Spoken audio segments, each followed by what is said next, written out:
Hi friends, this is Nagaraj.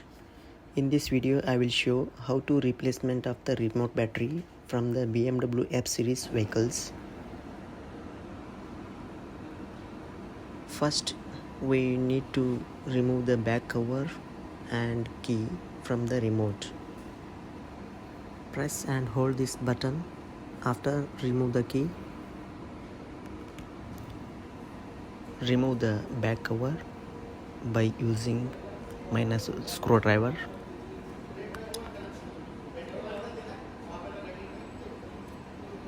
After that,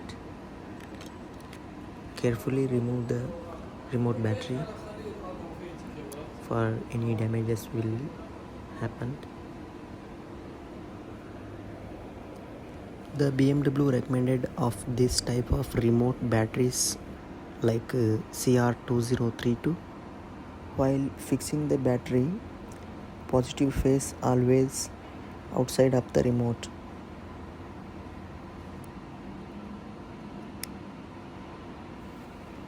After that, fix the back cover.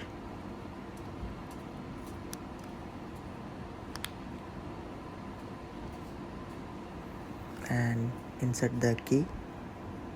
If you like this information, please subscribe and share. After replacement of the battery, need to check remote function. Thank you.